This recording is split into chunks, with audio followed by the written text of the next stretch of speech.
आज का editorial economic survey पर है। और क्या आप जानते हैं कि आपका स्मार्टफोन स्क्रॉल करना भी देश की इकोनॉमी को नुकसान पहुंचा सकता है?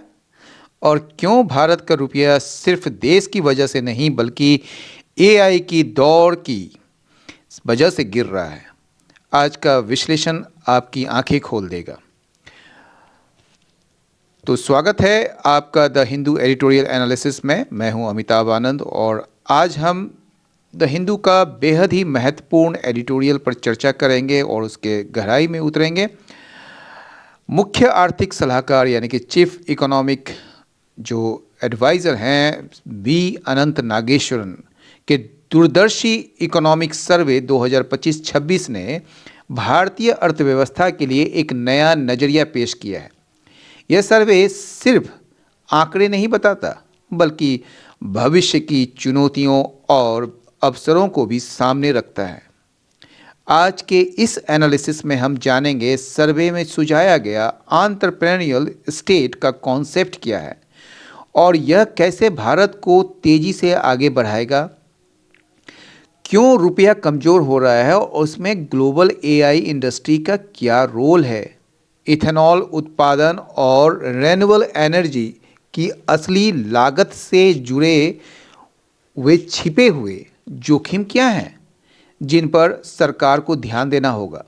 और सबसे दिलचस्प बात, क्यों स्मार्टफोन पर लगातार स्क्रॉल करना भी देश के लिए एक उभरती हुई आर्थिक समस्या है।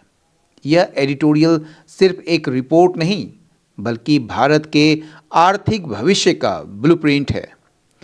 इस गहरे विश्लेषण में बने रहें क्योंकि हम हर पहलू को सरल शब्दों में समझेंगे और परीक्षा के लिहाज से इसके महत्वपूर्ण बिंदुओं पर भी चर्चा करेंगे। तो चलिए शुरू करते हैं आज का editorial a job well done.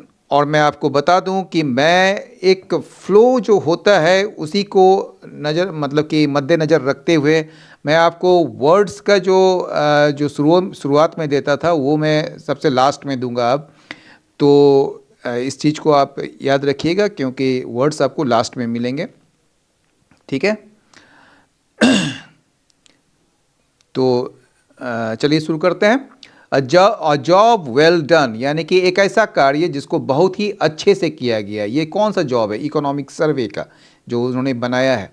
The survey has laid out an ambitious economic and governance plan.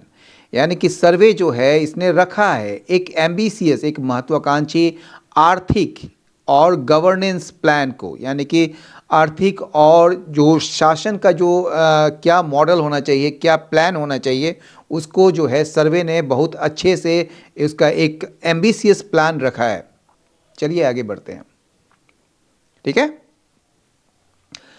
Through his economic survey 2025-2026, ठीक है, 2025-26 का जो इकोनॉमिक सर्वे आर्थिक सर्वेक्षण के माध्यम से, थ्रू मतलब माध्यम से, चीफ इकोनॉमिक एडवाइज़र जो हैं यानी कि मुख्य आर्थिक सलाहकार वी अनंत नागेश्वरन जो हैं हैज़ वंस अगेन, एक बार फिर से दिखलाया है या बताया है द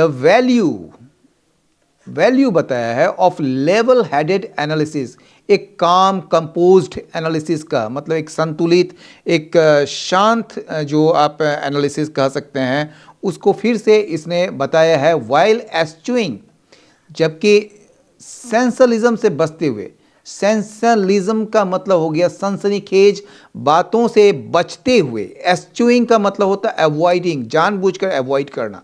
तो एस्चुइंग का मतलब क्या हुआ? अवॉइडिंग। वाइल एस्चुइंग सेंसलिज्म यानी कि सेंसलिज्म जो है आपका उससे बचते हुए, यानी कि सनसनीखेज बातों से बचते हुए जो इकोनॉमिक सर्वे में जो होना चाहिए वो लेवल हेडेड एनालिसिस होना चाहिए सभी चीज़ों का। तो वो बातें जो है इकोनॉमिक एडवाइज़र, जो चीफ इकोनॉमिक एडवाइज़र वी अनंत नागेश्वरन ने बताया है या दिखलाया है। With the global economy in flux, कहा जा रहा है कि ग्लोबल इकोनॉमी जो है यानी कि विश्व की जो अर्थव्यवस्थाएं हैं वो फ्लक्स में, इन फ्लक्स का मतलब होता है नॉट स्टेबल, अनस्टेबल कह सकते हैं इसको, या चेंजिंग कह सकते हैं, वॉलेटाइल कह सकते हैं। यानी कि ग्लोबल इकोनॉमी जो है वो अस्थिर है और इंडियन इकोनॉमी जो है वो दिखा रहा है स्टेबिलिटी, एक स्थिरता दिखा रही है। तो इस दोनों के बीच जो है the need of the day, यानी कि जो आज का जो ज़रूरत है वो क्या है, is pointed analysis of current data for future policy. वो क्या है, फ्यूचर पॉलिसी यानी कि भविष्य की नीति के लिए जो वर्तमान आंकड़ों का एक सटीक विश्लेषण की ज़रूरत है आज के दिन में, ठीक है ना, the need of the day. In this the survey has delivered, और इस मामले में सर्वे ने वो काम कर दिखाया है, हैज़ डिलीवर्ड, उसने वो सफलता हासिल की है। It has charted out, charted out का मतलब एक प्लान, एक रोड मैप बनाना, एक प्लान बनाना। It has charted out a broad framework, एक व्यापक ढांचा बनाया है for a medium term economic and governance strategy, ठीक है। यानी कि मीडियम टर्म, मध्यम अवधि का जो अर्थव्यवस्था से संबंधित और जो शासन से संबंधित जो रणनीति है, जो आपका रणनीति ही कहिए, स्ट्रेटेजी जो है, उसको लेकर जो है एक ब्रॉड फ्रेमवर्क बनाया है इसने, चार्टेड आउट किया है, ठीक है। चार्ट आउट मतलब बनाना एक तरीके से, तो एक ब्रॉड फ्रेमवर्क बनाया है। फ्रेमवर्क का मतलब एक ढांचा, या आप कह सकते हैं इसको एक प्लान बनाया है इसने, ठीक है। हाईलाइटिंग, जिसमें मतलब कि उजागर किया गया है या दर्शाया गया है, या उसको आप कह सकते हैं हाईलाइट किया गया है, रेखांकित किया गया है, the concept of an entrepreneurial state that is more risk taking, agile and willing to experiment. ये तीनों को मतलब, रिस्क टेकिंग मतलब हो गया जोखिम उठाने वाला, अजाइल मतलब बड़ा फुर्तीला, एंड विलिंग टू एक्सपेरिमेंट और प्रयोग करने वाला, उसके लिए तैयार होना, ठीक है। तो ये जो है बता रहा है कि इसमें हाईलाइट किया गया है अवधारणा किस चीज़ का, एंटरप्रेन्योरियल स्टेट का, एक उद्यमशील राज्य का जो अवधारणा है उसको हाईलाइट किया गया है। जो जो जो दैट इज मतलब यहाँ जो एक आपका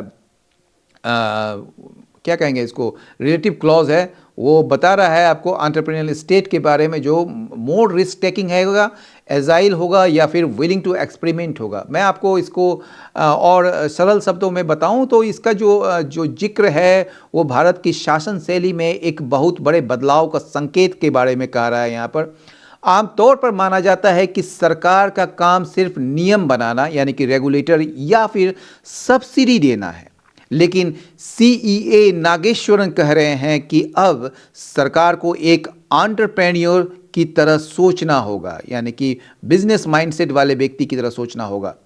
इसकी तीन मुख्य बातें आसान भाषा में ये कह सकते हैं कि जोखिम लेना, जैसे कि रिस्क टेकिंग है आपका। आमतौर पर सरकारी अफसर कोई नया काम करने से डरते हैं, क्योंकि उन्हें डर होता है कि अगर प्रोजेक्ट फेल हो जाता है तो उनकी जवाबदेही तय होगी। नया नज़रिया, सर्वे जो कहता है कि सरकार को उन क्षेत्रों में निवेश करना चाहिए, ठीक है, जहां रिस्क ज़्यादा है लेकिन फ़ायदा भी बहुत है, जैसे स्पेस टेक्नोलॉजी में, एआई में, या फिर ग्रीन हाइड्रोजन में। ये कुछ उदाहरण हैं। सरकार को विफल होने और उससे सीखने के लिए तैयार होना चाहिए, यानी कि विलिंग टू एक्सपेरिमेंट करने के लिए तैयार होना चाहिए। और अजाइल होना मतलब कि सरकारी काम अक्सर अपनी सुस्ती और फाइलों में दबे होने के लिए जाने जाते हैं, ठीक है। तो एंटरप्रेन्योरियल स्टेट बाजार के बदलते हालातों को देखकर तेजी से अपने फैसले बदलता है। अगर दुनिया में कोई तकनीक आई है तो सरकार को दशकों इंतजार करने के बजाय हफ्तों में अपनी पॉलिसी बदल लेनी चाहिए। एक्सपेरिमेंटेशन करने की जो बात हो रही है उसमें जो है, जैसे कि एक स्टार्टअप अलग अलग आइडियाज़ का प्रयोग करता है, वैसे ही सरकार को भी अलग अलग नीतियों का छोटे स्तर पर ट्रायल करना चाहिए।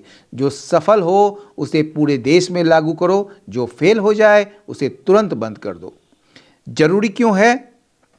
तो इस एडिटोरियल में कहा गया है कि वैश्विक अर्थव्यवस्था अभी बहुत अस्थिर है, जैसे कि आपने पहले लाइन में सुना। ऐसे में पुराने तरीके काम नहीं आएंगे। भारत को स्ट्रेटेजिक इंडिस्पेंसिबिलिटी हासिल करनी होगी।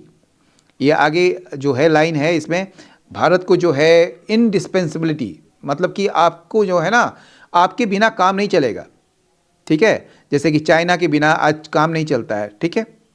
तो भारत को स्ट्रेटेजिक इंडिस्पेंसिबिलिटी हासिल करनी होगी, यानी दुनिया के लिए हम इतना ज़रूरी हमें बनना है कि हमारे बिना किसी भी देश का काम न चल सके। जैसे अभी चिप बनाने के लिए ताइवान ज़रूरी है। ये सभी ये जो होगा ये तब होगा जब सरकार सिर्फ एक मददगार न बनकर खुद एक इनोवेटर बनेगी। अगर सरकार सिर्फ सड़कें बनवा रही है तो वो सर्विस प्रोवाइडर है, लेकिन अगर सरकार खुद रिस्क लेकर चिप बनाने वाली कंपनियों को बुलाती है तो उसमें पार्टनर बनती है, तो वो एंटरप्रेन्योरियल स्टेट बन जाएगी। समझ गए इस बात को? तो चलिए आगे बढ़ते हैं। The CEA is pushing for a forward-looking dynamic shift to policy making that is willing to fail and learn in the quest for the much-needed growth acceleration। ये जो चिप इकोनॉमिक एडवाइज़र जो हैं वो वकालत कर रहे हैं या एक तरीके से पक्ष ले रहे हैं for a forward looking dynamic shift to policy making, यानी कि नीति निर्माण को लेकर जो है एक फॉरवर्ड लुकिंग जो आपका अप्रोच होना चाहिए, फॉरवर्ड लुकिंग यानी कि भविष्य उन्मुखी या दूरदर्शी और गतिशील, डायनेमिक मतलब गतिशील बदलाव का जो अप्रोच होना चाहिए पॉलिसी मेकिंग को लेकर, that is willing to fail, जो चाहती है कि क्या करना, असफल होना और सीखना, in the quest for much needed growth acceleration. यही चीज़ हमने आपको जस्ट बताया था कि ये जो कहीं आवश्यक जो ग्रोथ एक्सेलरेशन है यानी कि विकास का जो वृद्धि है उसके तलाश में जो है हमें असफल होना और सीखना जरूरी है। ठीक है, तो उसके लेकर जो है ना एक forward looking dynamic shift policy making में एक उसका पक्ष जो है वो सीईए ले रहा है।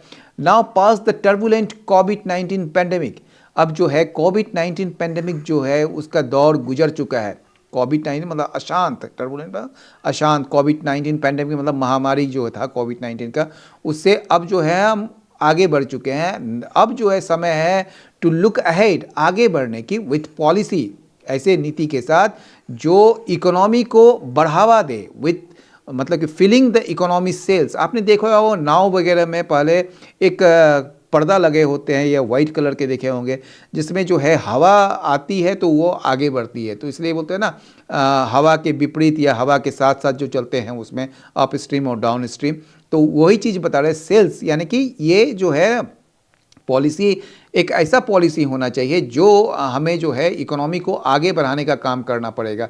तो अब ऐसे पॉलिसी के साथ आगे बढ़ने की ज़रूरत है, अब वो समय है, ऐसा आ चुका है। द सर्वे एक्नॉलेजेस, सर्वे इस बात को मानती है that this will not be easy, कि ये जो है आसान नहीं होगा।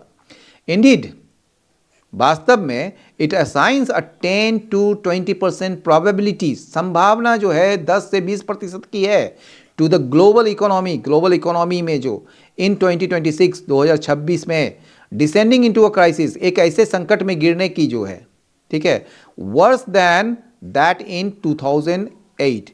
तो जो क्राइसिस जो आया था, दैट मतलब क्राइसिस इन 2008, उससे भी ज़्यादा खराब जो है 10 से 20% गिरने की संभावना जो है 2026 में ग्लोबल इकोनॉमी में दिखाई पड़ रहा है। ठीक है, वो ये मतलब कि सर्वे ये मानता है इस बात को। Even it's best case scenario, यहाँ तक कि अगर आप इसका बेस्ट केस सिनेरियो देखेंगे, यानी कि बहुत अच्छे मामले में अगर देखेंगे तो is a worsening of condition as they were in 2025, जैसा कि 2025 में कंडीशन था उससे भी ज़्यादा खराब होने की बात है अगर इसको बेस्ट केस सिनेरियो में देखेंगे तो। लेकिन 2008 के सिनेरियो में देखें तो ये जो है 2026 में जो अर्थव्यवस्था है, वैश्विक अर्थव्यवस्था, उसमें जो है 10 से 20% की कमी आएगी, मतलब वो और ज़्यादा खराब होगा। येट द सर्वे, फिर भी अब यहाँ देखिए एक कॉन्ट्रास्ट होता, survey does paint a favorable picture of India's economy backed with facts and figures. तो फिर भी जो है सर्वे क्या है, वो आपको फैक्ट्स यानी कि जो तथ्य हैं और जो आंकड़े हैं उनके समर्थन से या उसको लेकर जो है या उनके समर्थन से, फैक्ट्स और फिगर से ये जो है एक पेश करती है, पेंट अ फेवरेबल पिक्चर, एक अनुकूल तस्वीर पेश करती है भारत की अर्थव्यवस्था का। It also does not shy away from pointing out some emerging risks and developing problems.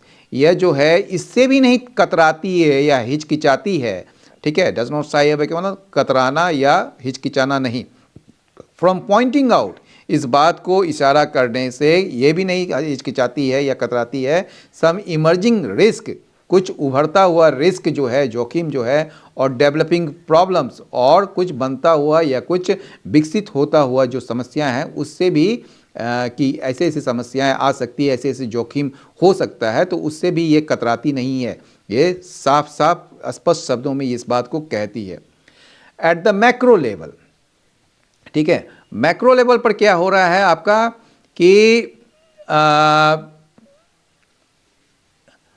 Macro level समझते हैं, मैक्रो लेवल का मतलब व्यापक स्तर पर, जो व्यापक स्तर पर आप कह सकते हैं कि पूरे देश भर की जो अर्थव्यवस्था के स्तर पर कहिए कि इट पॉइंट्स आउट, ये इंगित करता है, ये इशारा करता है, ये इंगित करता है कि दैट द फॉलिंग रूपी, ये जो गिरता हुआ रुपया है ना, ये जो गिरता हुआ रुपया है वो नहीं दर्शाता है इंडिया के इकोनॉमिक फंडामेंटल्स को, है ना, जो अर्थव्यवस्था से जुड़ी हुई जो बातें हैं, जो कहेंगे जो फंडामेंटल्स है ना, उसके बारे में जो है ये उसको नहीं दर्शाता है ये गिरता हुआ रुपया।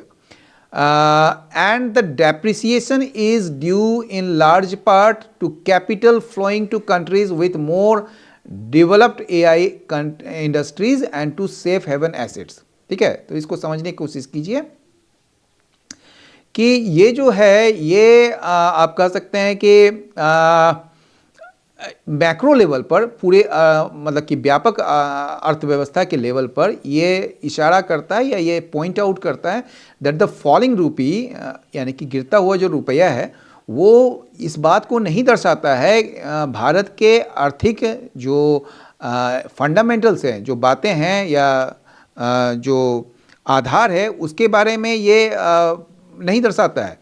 और ये जो डेप्रिसिएशन जो है, ये जो कमी आई है वो is due in large part, मतलब कि इसका कहीं ना कहीं ज़्यादातर जो है इसका वजह जो है वो कैपिटल का जाना है, यानी कि पूंजी का बाहर जाना है उन देशों में जहाँ पर अधिक विकसित एआई इंडस्ट्रीज़ है या फिर सेफ हेवन एसेट्स है। समझ गए आप? तो मतलब कि ये आप इसको समझिए ऐसे कि रुपया सिर्फ भारत की वजह से नहीं बल्कि दुनिया में चल रही एआई की होड़ की वजह से गिर रहा है। समझ गए? तो इसको 3 पॉइंट से आप इसको देखने की कोशिश कीजिए। जैसे कि एआई की वजह से डॉलर मजबूत हो रहा है। कैसे हो रहा है? तो आजकल पूरी दुनिया में आर्टिफिशियल इंटेलिजेंस का बोलबाला है, ये तो आप भी जान रहे हैं। दुनिया की सबसे बड़ी एआई कंपनियां जैसे कि माइक्रोसॉफ्ट है, गूगल है, एनवीडिया है, तो ये सब सारे जो हैं अमेरिका में। जब पूरी दुनिया के निवेशक यानी कि इन्वेस्टर्स देखते हैं कि एआई में बहुत पैसा कमाया जा सकता है तो वे अपना पैसा भारत जैसे उभरते बाजारों से निकालकर अमेरिका के एआई टेक सेक्टर में लगाने लगते हैं। अमेरिका में निवेश करने के लिए उन्हें डॉलर चाहिए होता है। जब डॉलर की डिमांड बढ़ती है तो डॉलर मजबूत हो जाता है और उसके मुकाबले रुपया कमज़ोर दिखने लगता है। दूसरा जो पॉइंट है वो है सेफ हेवन एसेट्स, यानी कि एडिटोरियल में सेफ हेवन एसेट्स की जो बात की गई है। जब दुनिया में युद्ध यानी कि मध्य पूर्व या यूक्रेन जैसे जो युद्ध जो के आसार हमेशा बने हुए रहते हैं या आर्थिक अनिश्चितता होती है तो निवेशक घबरा जाते हैं। वे अपना पैसा ऐसी जगह रखना चाहते हैं जहां वो सुरक्षित रहें। अमेरिका डॉलर और सोना सबसे मतलब अमेरिकी डॉलर जो हैं और सोना यानी कि गोल्ड सबसे सुरक्षित माने जाते हैं। लोग भारत जैसे मार्केट से पैसा निकालकर सुरक्षित डॉलर में शिफ्ट कर देते हैं जिससे रुपया और गिर जाता है। और तीसरा पॉइंट जो है वो है कि भारत की कमजोरी जो कि सबसे महत्वपूर्ण है, क्योंकि सप्लाई चेन जो रियलिटी है, ठीक है, जो कि एक बड़ा कड़वा सच है ये कि जो कि यहाँ पर दिया हुआ कि India is not strategically vital to any merchandise supply chain, जो आप आगे पढ़ेंगे इसमें। तो मतलब ये है कि अगर आज भारत से व्यापार बंद हो जाए तो दुनिया को शायद उतनी दिक्कत नहीं होगी जितनी चीन या ताइवान के बंद होने से होगी। एम से ये बात रखिएगा याद क्योंकि चीन के पास वही लिवरेज है जिसकी वजह से अमेरिका उस पर हाथ नहीं डाल पाता है। तो चीन दुनिया की फैक्ट्री है और ताइवान चिप बनाता है। भारत अभी तक किसी ऐसी चीज का मुख्य केंद्र नहीं बना है जिसके बिना दुनिया रुक जाए। केवल हम लोग विश्वगुरु जो हैं वो हमारे पॉलिटिकल रेटरिक होते हैं, ठीक है, लेकिन हम जो है ऐसा कोई भी मतलब कि ठोस कदम जो ऐसा नहीं उठा पाए अभी तक जिससे कि हम ये मनवा सकें कि मेरे बिना तो पूरे विश्व का काम नहीं चलेगा। तो स्ट्रेटेजिक जो इंडिस्पेंसिबिलिटी जो होता है वो सर्वे कहता है कि हमें सिर्फ आत्मनिर्भर नहीं बनना है बल्कि स्ट्रेटेजिक इंडिस्पेंसिबिलिटी भी हासिल करनी पड़ेगी। यानी हमें कुछ ऐसा बनना या करना होगा कि दुनिया हमारे बिना नहीं चल सके। जब हम दुनिया की सप्लाई चेन के लिए इंडिस्पेंसिबल यानी कि अनिवार्य बन जाएंगे तब हमारी करेंसी अपने आप मजबूत हो जाएगी। यानी कि सारांश में इसको कहिए, रुपया इसलिए नहीं गिर रहा है कि अर्थव्यवस्था हमारा खराब है, बल्कि इसलिए गिर रहा है क्योंकि दुनिया का सारा पैसा एआई और सुरक्षित डॉलर की तरफ भाग रहा है। समझ गए इस बात को? चलिए आगे बढ़ते हैं। A weak rupee is good for exporters. कहा जा रहा है कि जो कमजोर रुपया होता है ना वो एक्सपोर्टर्स के लिए तो बहुत अच्छा होता है, निर्यातकों के लिए, ठीक है। लेकिन इंडिया जो है वो क्या है, India predominantly depends on imports. लेकिन भारत को जो है वो प्रमुख रूप से जो है ना वो निर्भर करता है इंपोर्ट्स पर, आयात पर। And those have become more expensive. और यही आयात जो है ना, इंपोर्ट्स जो हैं दोज आया वो बन चुका है एक्सपेंसिव, महंगे हो चुके हैं। If trade negotiation have revealed anything it is that India is not strategically vital to any merchandise supply chain। अब वही चीज़ जो हमने आपको बताया था अभी, ठीक है, कि एआई के होड़ में जो है वो रुपया क्यों बाहर चले जा रहे हैं। तो ये जो बोल रहा है कि if trade negotiations have revealed anything, अगर ट्रेड निगोशिएशंस से कुछ चीज़ जो अगर सामने आया है, जो उजागर हुई है, तो वो यह है कि इंडिया जो है रणनीतिकी रूप से जो है महत्वपूर्ण नहीं है किसी भी मर्केंटाइज सप्लाई चेन के लिए, ठीक है। किसी भी मर्केंटाइज यानी कि व्यापारिक सप्लाई चेन के लिए ये वाइटल नहीं है, ये महत्वपूर्ण नहीं है। To address this and other structural weaknesses, इस चीज़ को एड्रेस में दूर करना एक तरीके से। टू एड्रेस दिस, इस चीज़ को दूर करने के लिए, इस कमजोरी को दूर करने के लिए, और अदर स्ट्रक्चरल वीकनेसेस, और जो ये जो कमजोरी है, स्ट्रक्चरल वीकनेसेस, जो संरचनात्मक जो कमजोरियां हैं उसको दूर करने के लिए सर्वे रेखांकित करता है एन एम्बिशियस प्लान, एक महत्वाकांक्षी योजना को बारे में सामने योजना को रखता है। टू जो फोकस कर सके, मतलब ध्यान दे सके ऑन स्ट्रेटेजिक रेजिलियंस पर, यानी कि रणनीति की मजबूती पर या लचीलापन पर, एंड इवेंचुअली और अंततः डेवलप करे, विकसित करे स्ट्रेटेजिक इंडिस्पेंसिबिलिटी, मतलब रणनीतिक अनिवार्यता कि आपके बिना कोई काम ना हो पाए, तो ऐसा जो है अपने आप को डेवलप करे, ठीक है। इट ऑल्सो आर्ग्यूज, समझ गए, तो मतलब समझ रहे हैं कि it also argues for greater physical flexibility for the centre. ये यहाँ पर जो है, ये देखिए, ये इस बात के लिए भी तर्क देता है या रखता है, फॉर ग्रेटर फिजिकल फ्लेक्सिबिलिटी, ठीक है, for the centre to address geopolitical and geo economic uncertainties, ठीक है। यानी कि जो जियोपॉलिटिकल है, भू राजनीतिक या भू आर्थिक जो अनिश्चितता है, उसको दूर करने के लिए या उसको सुलझाने के लिए सेंटर के लिए, यानी कि केंद्र सरकार के पास या केंद्र के लिए जो है ग्रेटर, मतलब कि कहीं ज़्यादा फिजिकल फ्लेक्सिबिलिटी की बात करता है ये, कि सेंटर को जो है ना ज़्यादा फिजिकल फ्लेक्सिबिलिटी दिया जाए ताकि जो है वो जियो पॉलिटिकल और जियो इकोनॉमिक अनसर्टेनिटीज़ को दूर कर सके।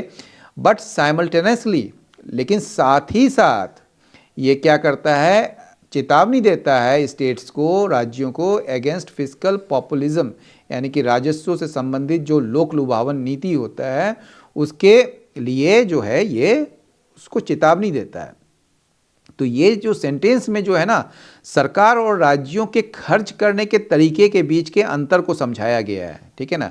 ये सेंटर और आपका जो एक स्टेट है उसके बीच जो खर्च करने का अंतर जो है वो समझाया गया है। बड़ा महत्वपूर्ण लाइन है ये, जो कि इकोनॉमिक सर्वे में ये बात को रेखांकित की गई है। अब मान लीजिए केंद्र के लिए जो राजकोषीय जो लचीलापन, जिसको फ्लेक्सिबिलिटी कहते हैं, लचीलापन तो अच्छा शब्द नहीं है, इसको आप कहिए आज़ादी। यानी कि सर्वे कहता है कि केंद्र सरकार के पास पैसों के इस्तेमाल में थोड़ी आज़ादी होनी चाहिए, मतलब थोड़ी ज़्यादा आज़ादी होनी चाहिए, ठीक है ना। फ्लेक्सिबिलिटी, लचीलापन मतलब आज़ादी होनी चाहिए। क्यों? क्योंकि दुनिया में कभी भी, क्योंकि दुनिया में ये जियो पॉलिटिकल और जियो इकोनॉमिक अनसर्टेनिटीज जो है ना, वो कह रहा है कि कभी भी युद्ध यानी कि जियो पॉलिटिकल या आर्थिक संकट यानी कि जियो इकोनॉमिक आ सकता है दुनिया में। अगर केंद्र के पास इमरजेंसी के लिए अलग से फंड या नियम बदलने की आज़ादी होगी तो वो देश को बड़े संकट से बचा पाएगा, ठीक है। और दूसरा जो इम्पोर्टेंट पॉइंट है वो क्या है कि यहाँ कह रहा है कि कॉशंस यानी कि चेतावनी देता है किसके विरुद्ध? फिस्कल पॉपुलिज्म के विरुद्ध। यानी कि जो राजकोषीय जो लोक लुभावनवाद जो है, यानी कि जो इसका जो आप मतलब समझिए कि लोक लुभावन क्या होता है, लोगों को ललचाने के लिए जो है, उसको लुभाने के लिए जो दिए जाते हैं। तो चुनाव जीतने के लिए अक्सर राज्य सरकारें ऐसी योजनाएं लाती है जिनमें बिना किसी शर्त के सीधा कैश बांट दिया जाता है, अनकंडीशनल कैश ट्रांसफर जिसको कहते हैं, या मुफ्त की चीज़ें दी जाती है कि नहीं। तो दिक्कत क्या है इसमें? सर्वे के मुताबिक जो है केंद्र ने तो अपना, यहाँ आगे देखिएगा, केंद्र ने अपना, यहाँ देखिए, द रीजनिंग इज क्लियर, ये जो तर्क है वो एकदम क्लियर है कि while the centre has manage to more than half its fiscal deficit ratio in 5 years. तो रीजनिंग क्या है? रीजनिंग जो है इसमें मतलब सर्वे के मुताबिक कि केंद्र ने अपना घाटा तो कम कर लिया है लेकिन राज्यों को घाटा बढ़ता जा रहा है। यहाँ देखिए, अन इंक्रीजिंग नंबर ऑफ स्टेट्स, जो बढ़ती हुई संख्या है राज्यों की, वो क्या हुआ है? फॉलन इनटू रेवेन्यू डेफिसिट्स, वो किसमें? घाटे में चलते जा रहे हैं, राजस्व घाटे में उनमें बढ़ोतरी होती जा रही है इन दिस पीरियड, इस अवधि में। और इसको जो है ना नज़रअंदाज नहीं कर सकते हैं। This cannot be ignored despite the political attractiveness of unconditional cash transfers. और इसको जो है ना आप इग्नोर नहीं कर सकते, नज़रअंदाज नहीं कर सकते हैं, इसके बावजूद कि ये जो पॉलिटिकल अट्रैक्टिवनेस है इसमें, मतलब एक राजनीतिक आकर्षण है किस चीज़ को लेकर? अनकंडीशनल, बिना शर्त के कैश ट्रांसफर्स का। तो वही बता रहे हैं कि चुनाव जीतने के लिए अक्सर राज्य सरकारें ऐसी योजनाएं लाती हैं जिनमें बिना किसी शर्त के सीधा कैश बांट दिया जाता है, ठीक है ना, या मुफ्त की चीज़ें दे दी जाती है। तो दिक्कत यह है कि केंद्र ने तो अपना घाटा कम कर लिया है लेकिन राज्यों का घाटा बढ़ता जा रहा है। अगर राज्य अपनी कमाई से ज़्यादा सिर्फ मुफ्त बांटने में खर्च करेंगे तो उनके पास विकास यानी कि सड़क, स्कूल, अस्पताल के लिए पैसे नहीं बचेंगे। इस वाक्य में जो है सरकार यानी कि केंद्र और राज्यों, ठीक है, के खर्चे करने के तरीके के बीच का जो अंतर समझाया गया है उसको आप ऐसे समझेंगे। मैं कुछ पॉइंट वाइज आपको बता देता हूं, जैसे कि केंद्र के जो फिस्कल फ्लेक्सिबिलिटी है वो क्यों कहता है ये चीज़, कि सर्वे जो कह रहा था कि केंद्र सरकार के पास पैसों के इस्तेमाल में थोड़ी आज़ादी होनी चाहिए। क्यों होनी चाहिए? क्योंकि दुनिया में कभी भी युद्ध या आर्थिक संकट आ सकता है। तो आपने अभी आपको बताया ही थे कि वो इसलिए होता है कि आपके पास अलग से फंड हो, और राज्य को जो है वो जो फिस्कल पॉपुलिज्म को दूर करने के लिए चेतावनी भी दे रहा है कि नहीं।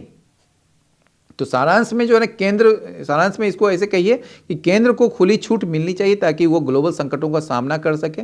राज्यों को लगाम लगानी चाहिए ताकि वे सिर्फ वोट बैंक के लिए अंधाधुंध पैसा न लुटाए और राज्य को कर्ज में न डुबो दे, है कि नहीं।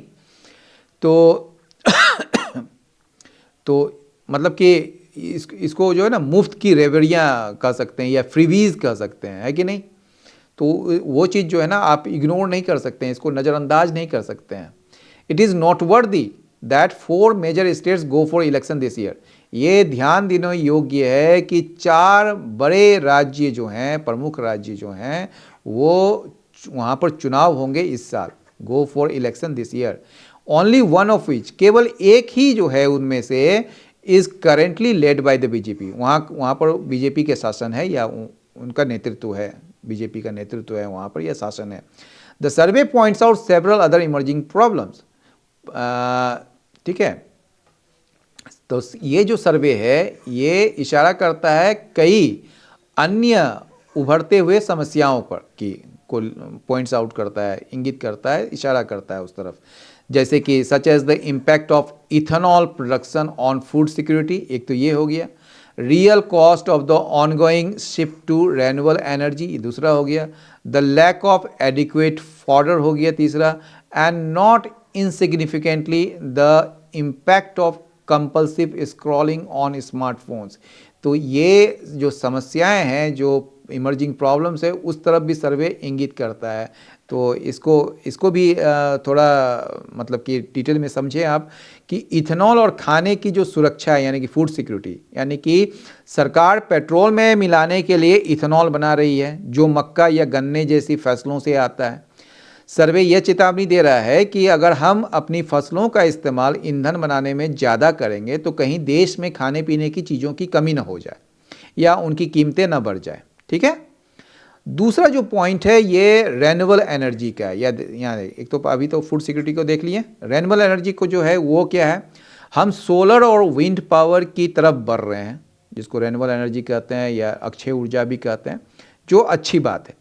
लेकिन सर्वे कह रहा है कि यह बदलाव इतना भी सस्ता या आसान नहीं है। इसमें पुरानी बिजली प्रणालियों को बदलने और नई तकनीक में लगने वाला खर्चा और संसाधन बहुत ज़्यादा है, जिन्हें नज़रअंदाज नहीं किया जा सकता। और तीसरा जो है वो है लैक ऑफ एडिक्वेट फॉडर, यानी कि फॉडर इसके हम जानते ही होंगे, चारा घोटाला। तो ये जो लैक ऑफ एडिक्वेट फॉडर यानी कि चारे की कमी। भारत में पशुपालन बहुत बड़ा सेक्टर है। सर्वे कहता है कि जानवरों के लिए पर्याप्त चारे की कमी हो रही है। अगर जानवरों को सही खाना नहीं मिलेगा तो दूध का उत्पादन गिरेगा और किसानों की कमाई पर असर पड़ेगा। और चौथा जो सबसे इम्पॉर्टेंट है वो हम सभी के लिए, वो है कि बड़ा दिलचस्प पॉइंट है ये, कि सर्वे कर रहा है कि लोग जो घंटों तक अपने फ़ोन पर बिना मतलब की चीज़ें देखते रहते हैं, जैसे इंस्टाग्राम रील्स हो गया, शॉर्ट्स हो गया, तो वह अब केवल व्यक्तिगत समस्या नहीं रही बल्कि आर्थिक समस्या बन चुकी है। इससे लोगों की मानसिक सेहत खराब हो रही है और काम करने की क्षमता कम हो रही है। तो सर्वे का जो ये कहना है कि ये सभी मुद्दे मेरिट अटेंशन, यानी कि इन पर तुरंत ध्यान देने की ज़रूरत है, क्योंकि ये देश की तरक्की में रुकावट डाल सकते हैं, समझे।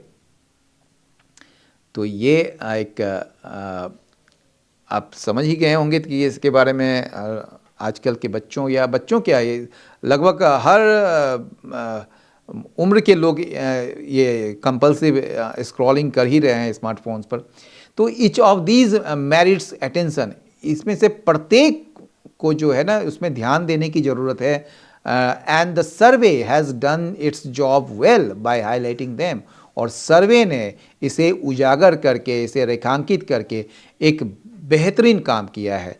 ठीक है, तो आज का ये एडिटोरियल जो है उसका विश्लेषण, जिसमें हमने देखा कि कैसे भारत न केवल वर्तमान आर्थिक स्थिरता का आनंद ले रहा है बल्कि एक एंटरप्रेन्योरियल स्टेट बनकर भविष्य के जोखिमों के लिए खुद को तैयार भी कर रहा है, चाहे वो एआई की वजह से गिरता रुपया हो या स्मार्टफोन की लत जैसे सामाजिक आर्थिक चुनौतियां। ये सर्वे हमें याद दिलाता है कि विकास के लिए सिर्फ नीतियां ही नहीं बल्कि सजगता भी जरूरी है। आपको क्या लगता है, क्या भारत स्ट्रेटेजिक इंडिस्पेंसिबिलिटी के अपने लक्ष्य को समय पर पूरा कर पाएगा, या फिर स्मार्टफोन और डिजिटल एडिक्शन हमारे युवाओं की प्रोडक्टिविटी के लिए सच में बड़ा खतरा बन गए हैं? अपनी राय कमेंट बॉक्स में ज़रूर बताएं। अगर आपको आज का ये एनालिसिस सरल और जानकारीपूर्ण लगा तो इस वीडियो को लाइक करें और अपने उन दोस्तों के साथ शेयर करें जो यूपीएससी, एसएससी या किसी भी प्रतियोगी परीक्षाओं की तैयारी कर रहे हों। ठीक है, तो मैं आपको बताया था कि शुरू में आज जो वर्ड्स है वो मैं लास्ट में दूंगा, तो उसी को अभी लास्ट में कर देता हूँ वो वर्ड्स।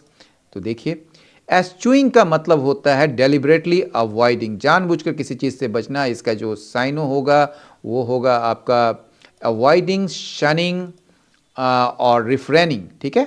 और इसका एंटो हो जाएगा adopting, embracing, accepting. Level headed का मतलब होता है काम एंड सेंसिबल इन थिंकिंग, यानी कि संतुलित और समझदारी पूर्ण, काम, रैशनल या कंपोज्ड। एंटो हो जाएगा इम्पल्सिव, रेकलेस या फिर इमोशनल। इनफ्लक्स का मतलब होता है लगातार परिवर्तन की स्थिति में, यानी कि कंटिन्यूस चेंज, यानी कि अनस्टेबल, चेंजिंग या वोलेटाइल। इसका एंटो हो जाएगा स्टेबल, फिक्स्ड या स्टैटिक। पॉइंटेड एनालिसिस का मतलब सटीक और केंद्रित विश्लेषण, ठीक है ना। तो इंसाइसिव या फिर प्रिसाइज या फोकस्ड, और इसका एंटो हो जाएगा वेग, सुपरफिशियल या अनक्लियर। फ्रेमवर्क मतलब मूल ढांचा, स्ट्रक्चर, ब्लूप्रिंट, स्केलेटन। इसका एंटो हो जाएगा केओस, डिसऑर्डर या डिजायरे। एंटरप्रेन्योरल स्टेट, जोखिम उठाने वाला नवाचारी राज्य, नवाचारी मतलब इनोवेटिव राज्य, इनोवेटिव, एक्सपेरिमेंटल, प्रोएक्टिव। और इसका एंटो हो जाएगा कंजर्वेटिव, रिजिड या रिस्क अवर्स। अजाइल का मतलब होता है फुर्तीला, फ्लेक्सिबल, निम्बल या एडेप्टिव। और इसका एंटो रिजिड, स्लो या इनफ्लेक्सिबल। फॉरवर्ड लुकिंग मतलब भविष्य उन्मुख या दूरदर्शी, विजनरी, प्रोग्रेसिव या फार साइटेड। या इसका एंटो हो जाएगा बैकवर्ड लुकिंग, आउटडेटेड या रिग्रेसिव। ग्रोथ एक्सेलरेशन मतलब आर्थिक वृद्धि की गति में तेजी, यानी कि एक्सपेंशन, बूस्ट, अपसर्ज। स्टेग्नेशन इसका उल्टा हो जाएगा स्लो डाउन, और कॉन्ट्रैक्शन इसका एंटो हो जाएगा। ये आपको जो है हमारे मतलब कि टेलीग्राम चैनल में भी मिल जाएगा, इंग्लिश विद अमिताभ आनंद, और उसको आप वहाँ से डाउनलोड कर सकते हैं। लेकिन यहाँ पर जो है हम जस्ट आपको एक बार बता रहे हैं कि इसका मतलब ये हो सकता है। तो टर्बुलेंट का मतलब होता है अशांत या अस्थिर, कैओटिक, वोलेटाइल, स्टॉर्मी। इसका एंटो हो जाएगा काम, पीसफुल, स्टेबल। एक्नॉलेज का मतलब स्वीकार करना, यानी कि एडमिट, रिकॉग्नाइज, कंसीड। और इसका एंटो हो जाएगा डिनाई, रिजेक्ट या रिफ्यूट। डिसेंडिंग इनटू का जो मतलब होता है धीरे धीरे बुरी स्थिति में जाना, यानी कि और ख़राब होता जाना। डिटोरिएटिंग, स्लिपिंग या फॉलिंग। इसका एंड हो जाएगा इंप्रूविंग, रिकवरिंग या राइजिंग। बेस्ट के सिनेरियो में सबसे अनुकूल स्थिति जो होता है, मोस्ट ऑप्टिमिस्टिक पॉसिबल आउटकम जिसको कह सकते हैं, आइडियल आउटकम या फिर ऑप्टिमिस्टिक केस। इसका एंड वर्स्ट केस सिनेरियो या फिर पेसिमिस्टिक केस। फेवरेबल का मतलब अनुकूल होता है, पॉजिटिव, बेनिफिशियल या एडवांटेजेस। इसका एंड हो जाएगा एडवर्स, नेगेटिव या हार्मफुल। साई अवे मतलब हिचकिचाना या कतराना, तो अवॉइड करना या इवेट करना या डोज। या इसका एंटो कन्फ्रंट, फेस या फिर टैकल।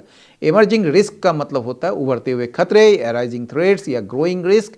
इसका एंटो हो जाएगा डिमिनिशिंग रिस्क या रिजॉल्व इशूज। फिजिकल पॉपुलिज्म का मतलब होता है लोक लुभावन वित्तीय नीतियां, जिसको कहते हैं वोट बैंक पॉलिटिक्स या गिव अवेज। इसको जो है फिजिकल डिसिप्लिन, इसका एंटो हो जाएगा ऑस्टेरिटी। इसका एंटो हो जाएगा स्ट्रेटेजिक रेजिलियंस का मतलब रणनीतिक सहनशीलता, जिसको रोबस्टनेस या ड्यूरेबिलिटी या स्ट्रेंथ कह सकते हैं, मजबूती जिसको कह सकते हैं। वल्नरेबिलिटी इसका एंटो हो जाएगा फ्रेजिलिटी या फिर वीकनेस। इसका एंटो हो जाएगा मेरिट, सस्टेनेशन, ध्यान देने योग्य। डिजर्व्स, फोकस या फिर वारंट्स, कंसर्न्स। और इसका एंटो हो जाएगा can not be ignored, trivial, insignificant. Can be ignored, can be ignored, can not be ignored, तो इसका साइनो हो जाएगा ना। चलिए इडियम्स एंड फ्रेजेस देख लेते हैं। अ जॉब वेल डन, बहुत अच्छा कार्य करना। The survey is a job well done by CEA, ये सर्वेक्षण सीए द्वारा किया गया एक बेहतरीन कार्य है। इनफ्लक्स का मतलब कि in a state of constant change, लगातार परिवर्तन की स्थिति में। The global economy remains in flux, मतलब वैश्विक अर्थव्यवस्था लगातार परिवर्तन में है, ठीक है। The need of the day मतलब समय की सबसे बड़ी आवश्यकता, ये data based policy making is the need of the day, यानी डाटा आधारित जो है नीति निर्माण समय की आवश्यकता है, ठीक है ना।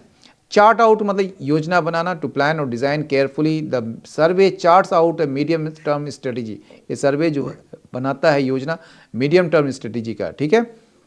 लुक अहेड मतलब भविष्य की ओर देखना। India must look ahead after the pandemic, यानी कि पैंडेमिक के बाद मतलब भारत को आगे देखना चाहिए। फिल द सेल्स का मतलब गति देना, ठीक है। टू प्रोवाइड मोमेंटम और support, policy must fill the economy sails, यानी कि जो नीतियां हैं वो अर्थव्यवस्था को गति देना दे।